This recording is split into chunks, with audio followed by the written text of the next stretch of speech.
Hello my friends and welcome back. Thank you very much for being with me again today. When you have nothing to hide, you let everybody look at you. You bring everything on the table, put over there and say, okay, weasels, take a look. When you have something to hide, then you give a little bit here, you give a little bit there, you take that quickly, you take it back, you look again. So that's what happens with the Nord Stream 1 and Nord Stream 2. The so-called investigations of those attacks. There's no doubt, I think, in anybody's mind, I'm talking about people who have an IQ at least 86 and above, obviously, at least, and that the pipes were blown up by an active player. It was not an act of God. Ooh, we're going to change that because of the climate change, you evil humans. No, it was not that. I guarantee you. Now, this article comes from Sputnik. The Germans are telling us something. Let's see what they tell us. This article comes from today, the 14th of October. Time passes too fast. I have to always look at what the... Jesus. Okay. German drone finds 26-foot... That's about what? 7 meter? About 8 meters. 8 meter. So what? About 9 yards, let's put it that way. 26-foot gash in Nord Stream 1 that could only be caused by explosion. You got that? An underwater drone operated by German Federal Police took the first photos of the rupture site on the Nord Stream 1 pipeline since the leak was shut off on October 2nd. We are in October 14. They had 12 days to take a picture, to send a little submarine there, to go a little drone and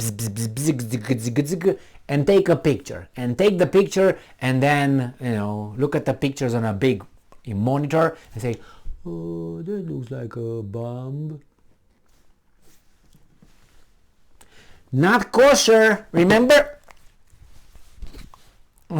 That's what happens here. It's not like, oh, look at this, guys. All right. The pipeline had gas in it at the time, until October 2nd.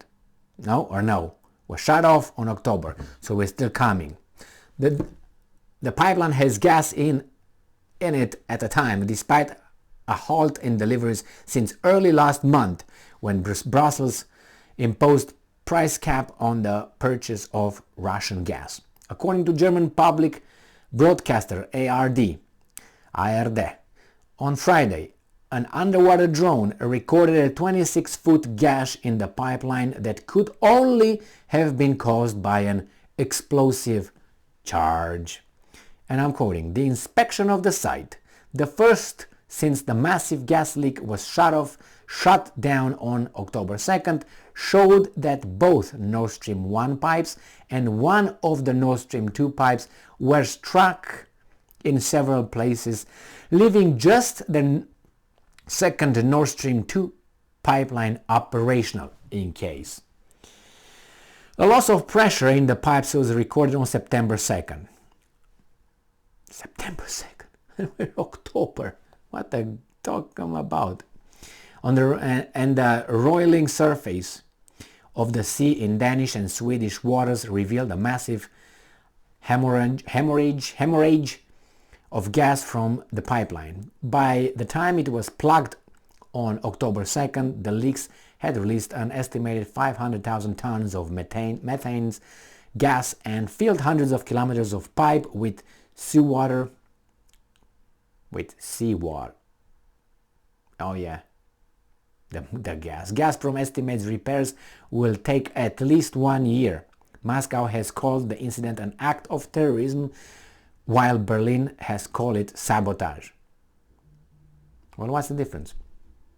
I mean, you sabotage something in order to create panic and to change something which turns to terrorism. All right, and it says Germany report found no energy security risk. The discovery comes after the release of a newly declassified German government report showing that in the month prior to the outbreak of hostilities in Ukraine, Berlin judged the Nord Stream 2 pipeline would,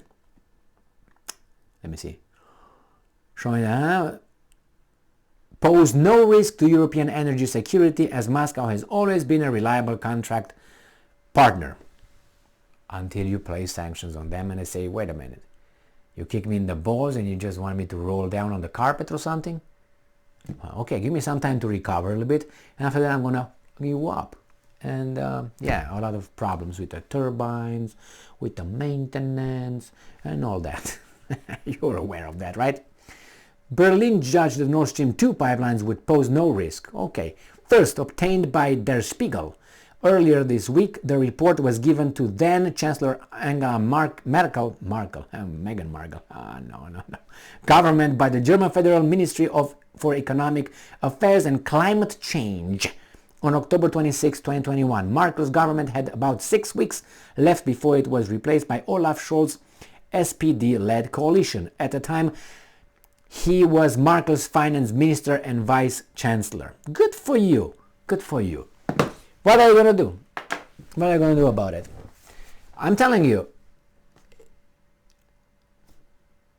when they're going to find out, I think they already know who did it. It's just that they play the game now for us, because they say, oh, those tards are just going to be like Emil right now. Oh, I've got that article. He's going to talk about it immediately.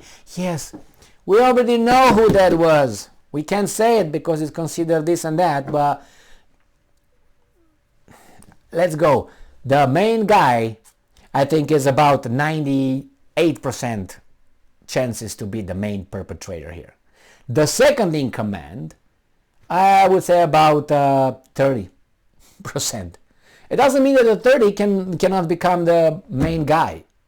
But based on all the televised statements, all the interest or the advantages that number one suspect accumulated to reach the number one position, pole position, with 98% in my assessment, the next one is really, who could that be? I mean, I can tell you who the first one by the method of eliminating others. Germany could not be the number one because Germany is just, could be the number two because you have voices in Germany that wanted to open the Nord Stream 2 pipeline. Remember? But so they say, okay, let's get over it up. Then nobody will say anything about it, and that's it.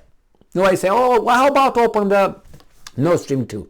No more. Now they didn't do a good job, like the Russians are not doing good jobs professional when they go to London and visit London, if you know what I mean. Wink, wink. All right. So here we have Germany, right? And Germany needs gas. So Germany would say, well, if the shit hits the fan, we can always ask the Russians, hey, Russians, start that pipeline. So again, the next ones. The British could be the weasels of the number one, if you know what I mean. Not them, like a decision made by them. No, the guys over there will just, this is the report. Britain is over there. All right, and Britain is like, all right, we gotta do this, let's go. MI6, let's go, okay? Or whatever military they have over there, not necessarily MI6, but you know what I mean?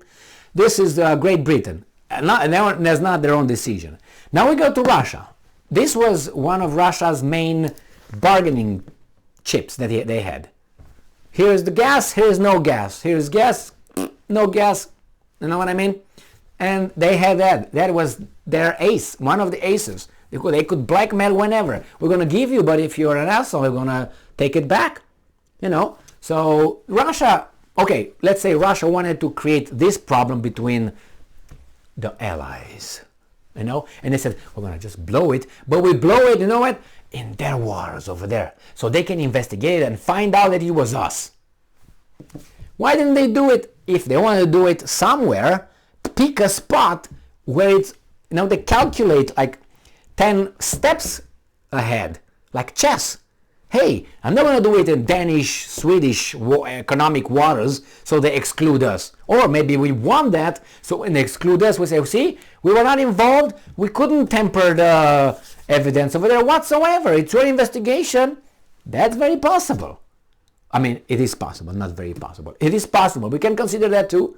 But then we go to the number one. The number one has a lot of check boxes checked. Pack, pack, pack, pack, pack, pack, pack. And who could that be? Zimbabwe! I told you from the very beginning. Thank you very much for being with me again today. Stay strong, stay smart, look for the truth, and be just.